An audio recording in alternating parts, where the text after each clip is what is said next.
The social network. इस कहानी की शुरुआत में हम एक नौजवान मार्क जकरबर्ग और उसकी गर्लफ्रेंड एरिका एल्ब्राइट को देखते हैं, जो एक क्लब में बैठकर ड्रिंक कर रहे होते हैं। उनके बीच बातों ही बातों में बहस हो जाती है। मार्क गुस्से में एरिका के अपीयरेंस और एजुकेशन पर भी कमेंट कर देता है, जो एरिका को बहुत बुरा लगता है और नाराज होकर वो मार्क से ब्रेकअप कर लेती है और वहाँ से चली जाती है। इसके बाद मार्क भी बहुत ज़्यादा फ्रस्ट्रेट हो जाता है और वहाँ से सीधा अपनी यूनिवर्सिटी के हॉस्टल जाता है जहाँ वो रहता है। वहाँ वो एरिका के ब्रेकअप के बारे में अपना ब्लॉग पोस्ट करता है और उसके बारे में बहुत गलत सल्ट लिखता है। इसके बाद भी उसका गुस्सा शांत नहीं होता, तो वो यूनिवर्सिटी की हॉस्टल की डायरेक्टरी को हैक करके वहाँ से ढेर सारी लड़कियों की पिक्चर्स डाउनलोड कर लेता है। इसी बीच उसका दोस्त एडवार्डो उसके पास आता है और पूछता है, मार्क तुम्हारा ब्रेकअप हो गया? मार्क उससे पूछता है, तुम्हें कैसे पता? एडवार्डो कहता है, तुमने ब्लॉग पोस्ट किया था, सभी को पता चल गया है। इसके बाद मार्क एडवार्डो से कोई एल्गोरिदम मांगता है जो दो लोगों को रेट करने में मदद कर सके। वो फेसमैश नाम की वेबसाइट बनाता है जिसमें यूनिवर्सिटी की सभी लड़कियों को उनके अपीयरेंस के बेस पर रैंक किया जा सके, और उसकी लिंक कुछ स्टूडेंट को शेयर कर देता है। कुछ ही घंटों में इस साइट पर इतना ट्रैफिक आ जाता है कि हार्वर्ड का नेटवर्क क्रैश हो जाता है, जिस कारण उसे हार्वर्ड एड बोर्ड बुलाती है और उसके ऊपर कई सारे चार्जेस लगाती है। इसके पहले कि उसे सजा दी जाए, उसे मौका दिया जाता है खुद की सफाई में बोलने के लिए।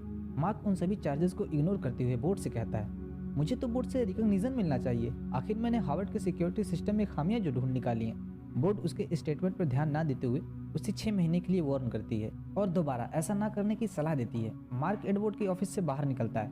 बाहर उसका दोस्त एडवार्डो उसका इंतजार कर रहा होता है। मार्क उससे कहता है, उन्होंने मेरा ब्लॉग पढ़ा, मुझे जानवरों के बारे में ऐसा नहीं लिखना चाहिए था, लेकिन मैं मजाक कर रहा था। क्या यहाँ किसी को मजाक समझ में नहीं आता? अगले दिन मार्क एक क्लास अटेंड कर रहा होता है। उसी समय उसे एक चिट मिलती है जिसे लेकर वो क्लास के बाहर चला जाता है, जहाँ वो टाइलर विंकलवॉस और कैमरन विंकलवॉस से मिलता है। ये दोनों ट्विन ब्रदर्स होते हैं। विंकलवॉस ब्रदर्स उसे अपने साथी दिव्या नरेंद्र से मिलाते हैं। दिव्या नरेंद्र मार्क से हाल चाल लेते हुए कहता है, हम तुम्हारे फेस मैस्क के काम से बहुत इम्प्रेस हुए, तुमने जूनियर कॉलेज में भी कुछ इन्वेंट किया था ना?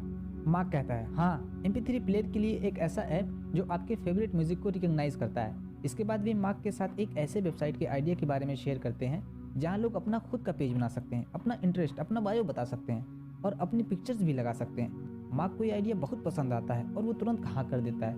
वहाँ से निकलने के बाद मार्क अपने दोस्त एडवार्डो से मिलता है और उससे उसी साइट के आइडिया के बारे में बताता है जो उसे विंकलवॉस ब्रदर्स ने बताई थी, लेकिन उसे ये नहीं बताता कि उसे इस वेबसाइट के आइडिया के बारे में विंकलवॉस ब्रदर्स ने पहले ही डिस्कस किया है। एडवार्डो तुरंत इसके लिए तैयार हो जाता है और फिर मार्क उससे कहता है, इसे बनाने के लिए थोड़े पैसे लगेंगे, हमारा 70-30 का शेयर रहेगा, जिसमें से 70 मेरा और 30 तुम्हारा, तुम इसके CFO रहोगे। इसके बाद मार्क सीधा अपने हॉस्टल जाता है और इस साइट को बनाने के लिए काम में लग जाता है। क्योंकि ये प्रोजेक्ट काफ़ी बड़ा होगा तो उसे हज़ारों लाखों कोड्स लिखने पड़ेंगे। वो दिनों रात इस साइट पे काम करना शुरू कर देता है। इस बीच वो विंकलवॉस ब्रदर्स के ईमेल का या तो कोई जवाब नहीं देता या तो उन्हें कोई एक्सक्यूज देकर मिलने से मना कर देता है। मार्क इस वेबसाइट पर 42 दिनों तक काम करता है और वो विंकलवॉस ब्रदर्स को एक ईमेल करता है जिसमें उन्हें लिखता है कि मुझे नहीं लगता कि ये साइट अब ठीक से काम करेगी, इसलिए मैं इस साइट पर काम नहीं करूंगा। लेकिन 11 जनवरी सन 2004 को एक domain name the Facebook register करता है और उस वेबसाइट का लिंक कुछ लोगों को शेयर करता है। इसके बाद मार्क और एडवार्डो इसकी खुशी में एक छोटी सी पार्टी करते हैं। दूसरी तरफ दिव्या नरेंद्र को दिखाया जाता है जो अपनी गर्लफ्रेंड के साथ बैठा होता है। तभी उसकी गर्लफ्रेंड के पास 6 से 7 लोगों का भेजा लिंक आता है। वो उसे ओपन करती है, जिसे दिव्या नरेंद्र गौर से देखता है और सीधा भागता हुआ विंकलवॉस ब्रदर्स के पास जाता है और उनसे कहता है, मार्क ने हमारी साइट चुरा ली है, सब कुछ चुरा लिया है उसने। वेबसाइट 36 घंटों से लाइव है। इस मामले को लेकर वो अपने डैडी के लॉयर से बात करते हैं। आगे दिखाया जाता है कि मार्क और एडवार्डो बिल गेट्स की स्पीच अटेंड कर रहे होते हैं। स्पीच खत्म होने के बाद वो क्लासरूम से बाहर आ जाते हैं। बाहर कुछ लड़के मार्क से द फेसबुक को लेकर कहते हैं, तुमने बहुत अच्छा किया। उनमें से एक कहता है, हम सभी तुम्हारी तरफ देख रहे थे जब उन्होंने कहा अगला बिल गेट्स इस रूम में बैठा है। द फेसबुक बहुत तेजी से लोगों के बीच फेमस हो रहा था क्योंकि इसमें सिर्फ ईमेल आईडी से लॉगिन किया जा सकता था और इसका इंटरफेस बेहद ही सिंपल और हैंडी था। दोनों अपने हॉस्टल जाते हैं जहां एडवार्डो मार्क से कहता है, अब हमारे 4000 तक मेंबर हो चुके हैं, हमें अब एड्स डालकर पैसे कमाना चाहिए। लेकिन मार्क उसे साफ साफ मना कर देता है और कहता है, अभी नहीं, अभी मैं देखना चाहता हूँ कि ये साइट क्या कर सकती है। हमारी साइट दूसरों के मुकाबले बहुत तेजी से ग्रो कर रही है, ये कितना आगे जाएगी? एडवार्डो कहता है, अगर इसका क्रेज खत्म हो गया तो? मार्क कहता है, इसका क्रेज कभी खत्म नहीं होगा, जैसे फैशन का नहीं होता।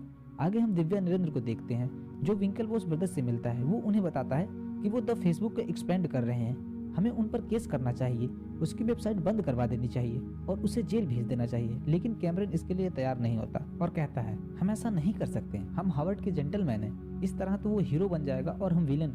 इसके बाद वो कोर्ट में ना जाकर हार्वर्ड के प्रेसिडेंट से मिलते हैं, लेकिन वो इनकी कुछ मदद नहीं करते और कहते हैं ये यूनिवर्सिटी का मामला नहीं लगता। दूसरी तरफ एडवार्डो के कहने पर मार्क ना चाहते हुए भी कुछ एडवर्टाइजर के पास जाता है और मीटिंग में बैठता है। इसी मीटिंग के दौरान वे दोनों शॉन पार्कर नाम के आदमी से मिलते हैं, जो 2 बड़ी कंपनीज बना चुका होता है, जिसमें से उसकी एक वेबसाइट बहुत पॉपुलर भी होती है जिसका नाम नैपस्टर होता है। ये एक म्यूजिक प्रोवाइड करने वाली वेबसाइट होती है। वो आता है, बैठता है, पर इसके साथ एक प्रॉब्लम होती है कि ये शुरू होने के बाद रेडियो की तरह बजते ही जा रहा होता है। वो उनसे अपने बिजनेस के एडवेंचर के बारे में बात करता है। मार्क उसकी बातों से काफी इंस्पायर होता है, लेकिन एडवार्डो को इसकी बड़बड़ ज्यादा पसंद नहीं आती। वो मार्क को एडवाइस देता है कि उसे कंपनी कैलिफोर्निया में शिफ्ट कर देनी चाहिए। एडवार्डो के पूछने पर कि क्या हम अब एड्स डालकर पैसे कमा सकते हैं, क्योंकि हमारा कवरेज अब 29 कॉलेज में है और हमारे पास 75,000 मेंबर से भी ज़्यादा हैं। इस बात पर शॉन पार्कर कहता है इतनी जल्दी नहीं, तुम्हें अब तक पता नहीं कि ये कंपनी कितनी बड़ी हो सकती है, कितनी दूर तक जा सकती है। तुम एड्स डालकर इसे ख़राब नहीं करना चाहोगे, क्योंकि यहाँ बात सिर्फ $1 मिलियन की नहीं, $1 बिलियन की है और तुम उसी दिशा में जा रहे हो। जाते जाते हुए इन्हें कंपनी के एक बड़ा कंट्रीब्यूशन दे जाता है। वो कहता है कि द निकाल दो, सिर्फ फेसबुक रखो, कूल लगेगा। इस मीटिंग के कुछ दिनों बाद मार्क जकरबर्ग इस कंपनी को कैलिफोर्निया शिफ्ट करने के बारे में बात करता है, जिस पर एडवार्डो कहता है कि तुम शॉन पार्कर की बात सुनकर बहक गए हो। अगले दिन इस समय इन दोनों को लेकर टीम में कुल 3 लोग होते हैं, क्योंकि इस समय इनके यूजर्स की संख्या 1.5 लाख पार कर गई होती है। तो मार्क को ट्रैफिक हैंडलिंग के लिए कुछ और लोगों की जरूरत होती है, इसलिए वो 3 से 4 लोगों का टेस्ट लेता है और उनमें से एक को हायर करता है। तब तक एडवार्डो भी वहाँ आ चुका होता है और मार्क को एक लिफाफा देते हुए कहता है कि मैंने इस अकाउंट में $18,000 डाल दिए हैं, अभी तक के लिए ट्रैफिक हैंडलिंग में तुम्हारी मदद करेंगे। कुछ दिनों बाद मार्क अपनी कंपनी को कैलिफोर्निया में शिफ्ट कर देता है। वहाँ वो एक किराए का घर लेता है, जहाँ से उसकी पूरी टीम फेसबुक के लिए काम करती है। वहाँ उनके किराए के घर में एक पूल भी होता है, जहाँ मार्क और उसकी टीम मस्ती कर रहे होते हैं और इसी बीच उनके घर की डोर बेल बजती है। सब मस्ती और काम में बिजी होते हैं, इसीलिए दरवाजा खोलने मार्क जाता है। मार्क दरवाजा खोलता है, दूसरी तरफ शॉन पार्कर होता है। दोनों एक दूसरे को देखकर सरप्राइज हो जाते हैं। शॉन पार्कर मार्क से कहता है तुम कैलिफोर्निया आए, सही डिसीजन लिया। शॉन पार्कर उसके घर और टीम को देखकर बहुत इंप्रेस होता है और कहता है ये घर और टीम बिल्कुल वैसी है जैसी होनी चाहिए। दरअसल मार्क और उसकी फेसबुक टीम में सभी यंग होते हैं, जो काम के साथ साथ मस्ती भी करते हैं। आपको याद होगा कि शॉन पार्कर ने अपनी पहली मीटिंग में ही मार्क और एडवार्डो से कहा था ये वक्त हमारा है, यहाँ के मालिक हम होंगे, ना कि सीनियर्स, क्योंकि शॉन पार्कर खुद 21 का होता है। शॉन पार्कर उसी बीच एक टीम मेंबर से हेलो करता है, पर वो कोई जवाब नहीं देता। मार्क उसे बताता है उसने हेडफोन लगाया है। इस पर शॉन पार्कर कहता है यही तो वो नशा है जो चाहिए। वो मार्क से एडवार्डो के बारे में पूछता है, एडवार्डो कहाँ है और कब आ रहा है, उसे इस वक्त यहाँ होना चाहिए। ये बात शॉन पार्कर इसलिए पूछता है क्योंकि एडवार्डो पहले से ही कैलिफोर्निया आने के लिए तैयार नहीं था। अगले दिन वे दोनों मतलब शॉन और मार्क एक क्लब में मिलते हैं। शॉन पार्कर मार्क से कंपनी को लेकर आगे की स्ट्रेटजी के बारे में पूछता है, जिस पर मार्क कहता है इस समय तक हम 100 कॉलेज को कवर करेंगे। फिर शॉन पार्कर कहता है तो मेरा ऑफर सुनो, जब तक तुम 100 कॉलेज को कवर करोगे तब तक मैं तुम्हारे लिए 2 कोऑर्डिनेट कवर कर दूंगा। मार्क के तो यारे न्यारे हो जाते हैं और शॉन पार्कर को तुरंत अपने साथ अपने घर में रहने के लिए ऑफर करता है। दूसरी तरफ अगली सुबह विंकलवोस ब्रदर्स को दिखाया जाता है, जो अपनी रेस में अपना फुल कंसंट्रेशन ना दे पाने की वजह से हार गए होते हैं। रेस के खत्म होने पर एक पार्टी रखी होती है। वे रेस को हारने से ज्यादा अपने आइडिया के चोरी होने से परेशान होते हैं। टायलर विंकलवोस इस बात को लेकर बहुत ज्यादा फ्रस्ट्रेट होता है और वो मार्क पर केस फाइल करना चाहता है, लेकिन उसका भाई कैमरन विंकलवोस उसकी बात नहीं सुनता। वो इसके लिए पहले भी मना कर चुका होता है। वो कहता है क्या हमने कोशिश नहीं की? हम एडवर्ड के पास गए, हार्वर्ड के प्रेसिडेंट तक के पास गए, लेकिन किसी ने भी हमारी मदद नहीं की, क्योंकि पार्टी अगर संडे को हो तो मंडे को पहुंचकर हम कुछ नहीं कर सकते। उसके कहने का मतलब होता है अब हम लेट हो चुके हैं, बाजी मार्क ने हमसे पहले मार ली है। लेकिन आखिर में वो मार्क पर केस फाइल करने के लिए तैयार हो जाता है। अब दूसरी तरफ कुछ दिनों बाद शॉन पार्कर को मार्क के साथ उसके घर में ठहरे हुए दिखाया जाता है, जो घर मार्क ने अपनी टीम मेंबर्स के लिए लिया था। घर की डोर बेल बजती है और दरवाजे की दूसरी तरफ एडवार्डो होता है, जो बारिश में भीग चुका होता है। जैसा कि एडवार्डो शॉन पार्कर को शुरू से ही पसंद नहीं करता, वो उसकी बातों में ज्यादा दिलचस्पी न दिखाते हुए पूछता है मार्क कहाँ है? वो मुझे एयरपोर्ट से 1 घंटे पहले पिकअप करने वाला था। शॉन पार्कर उससे कहता है मार्क पिछले 36 घंटों से प्रोग्रामिंग कर रहा था, थक गया है, आराम कर रहा है। तभी मार्क पीछे से आता है और उसे पुश करते हुए कहता है एडवार्डो तुम कब आए? आओ तुम्हें फेसबुक का नया अपडेट दिखाऊं। तभी शॉन पार्कर मार्क से कहता है उसे छोड़ो, उसे उस मीटिंग के बारे में बताओ जो मैंने सेट की है एक बड़े इन्वेस्टर के साथ।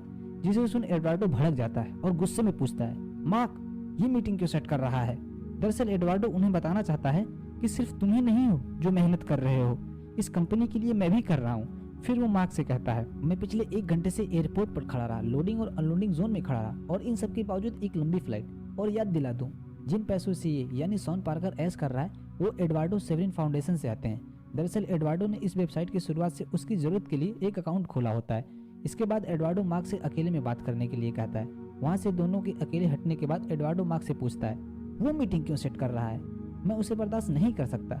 इस पर मार्क कहता है अगर तुम उसके साथ मैनेज नहीं कर पाए तो पीछे रह जाओगे। हम जितना सोच रहे हैं ये कंपनी उससे ज्यादा तेजी से ग्रो कर रही है, वो हमारे लिए इन्वेस्टर ला रहा है। एडवार्डो मार्क की बात सुनकर भड़क जाता है और गुस्से में कहता है ये तुमने क्यों कहा कि मैं पीछे रह जाऊंगा। अगले दिन एडवार्डो न्यूयॉर्क आकर अपना बैंक अकाउंट बंद करवा देता है, जिससे वेबसाइट की जरूरत के लिए फंड्स निकले थे। अगले ही दिन मार्क एडवार्डो को कॉल करता है और पूछता है क्या तुमने वो अकाउंट बंद करवा दिया।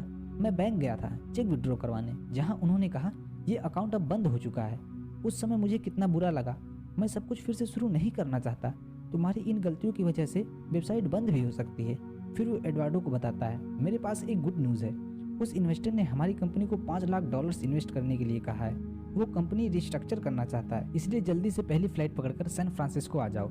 जिसे सुनकर एडवार्डो बहुत खुश होता है और मुस्कुराते हुए कहता है मैं आ रहा हूँ। वहाँ पहुँचने पर उससे 2 लोग मिलते हैं जो उसका कुछ लीगल पेपर पर सिग्नेचर लेते हैं और जाने से पहले मार्क एडवार्डो से कहता है जब 10 लाख मेंबर्स पूरे हो जाएं तो जरूर आना। एडवार्डो कहता है हाँ मैं जरूर आऊँगा। एक आध महीने बाद जब फेसबुक पर 10 लाख मेंबर्स पूरे हो जाते हैं तब एडवार्डो को मार्क का ईमेल मिलता है जिससे वो 10 लाख मेंबर्स पूरा हो जाने की बात बताता है और उसे कैलिफोर्निया मिलने के लिए बुलाता है, जहाँ शॉन पार्कर ने एक पार्टी रखी थी। वहाँ पहुंचकर वो फेसबुक के नए ऑफिस को देखकर बहुत खुश होता है। उसे एक आदमी मिलने के लिए बुलाता है जो शायद उस नए इन्वेस्टर का लॉयर होता है।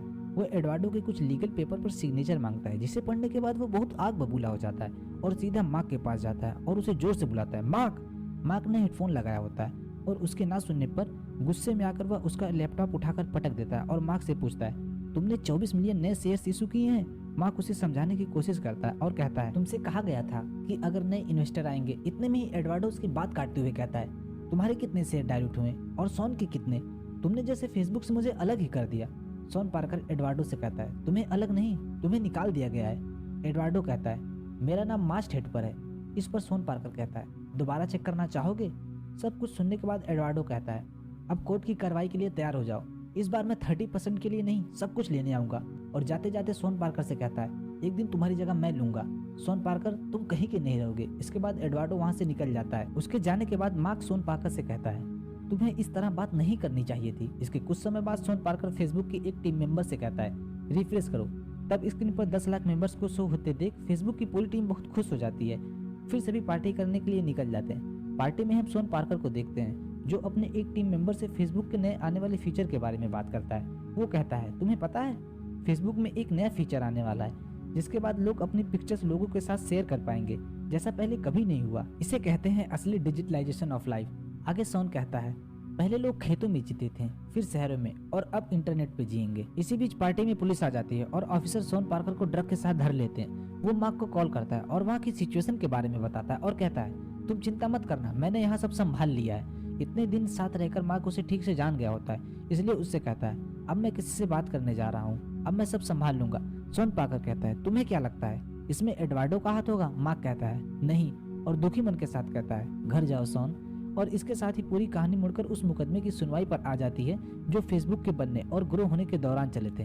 दरअसल इस पूरी कहानी को 2 टाइमलाइंस में दिखाया गया है। पहली वो जब मार्क यूनिवर्सिटी में पढ़ाई कर रहा था और विंकलवॉस भाइयों से इस वेबसाइट के आइडिया के बारे में सुना था, और दूसरी वो जब फेसबुक बहुत पॉपुलर हो चुका है और मार्क पर सेवरिन एडवार्डो और विंकलवॉस ब्रदर्स ने केस फाइल किया था। एडवार्डो ने उसे फेसबुक से निकाले जाने के कारण किया था और विंकलवॉस ब्रदर्स ने उनके आइडिया को चुराए जाने के कारण। और अब इस प्रेजेंट टाइमलाइन में केस की सुनवाई हो रही होती है।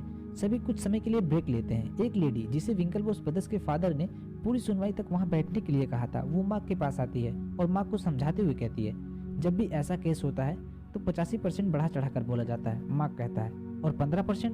वो कहती है झूठ, कसम खाकर भी। आगे वो कहती है मार्क उन्हें पैसे दे दो क्योंकि मैं उन्हें भरोसा दिला सकती हूँ कि एडवार्डो को चिकन वाले केस में तुमने ही फंसाया। यहाँ वो उसे ये समझाना चाहती है कि पूरा केस तुम्हारे फेवर के अगेंस्ट है, अब बात को आगे बढ़ाने से कोई फायदा नहीं। और ये सही भी कह रही होती है। मार्क को भी अपनी गलतियों का एहसास हो जाता है और जाते जाते वो मार्क से कहती है तुम घटिया इंसान नहीं हो, बस तुम्हें अपनी सोच बदलनी होगी। मार्क विंकलवॉस ब्रदर्स को $65 मिलियन देता है जिसके बदले उन्हें नॉन डिस्क्लोजर एग्रीमेंट पर साइन करना पड़ता है, जिससे कि वे अब दोबारा फेसबुक पर किसी भी प्रकार का कोई हक नहीं जता सकते। सेवरिन एडवार्डो को हमेशा के लिए फेसबुक का को फाउंडर बना दिया जाता है और सेटलमेंट के लिए एक अमाउंट भी दिया जाता है। और आखिर में मार्क को दिखाया जाता है जो अपनी एक्स गर्लफ्रेंड के फेसबुक पेज पर जाता है और उसे फ्रेंड रिक्वेस्ट भेजता है, और ये कहानी यहीं खत्म हो जाती है। बेसिकली ये एक अमेरिकन बायोग्राफिकल ड्रामा मूवी है जो फेसबुक सोशल मीडिया वेबसाइट के बनने और उसके दौरान चले कानूनी मुकदमे को आम लोगों के साथ साझा करने के लिए बनाई गई थी, जो कि वर्ष 2010 में रिलीज हुई थी। इसकी IMDb रेटिंग है 7.7। इस मूवी ने 3 ऑस्कर जीते थे। इस मूवी का बजट था $40 मिलियन और बॉक्स ऑफिस पर इसने कमाई की थी $224.9 मिलियन की। उम्मीद है इस कहानी को आपने एंजॉय किया।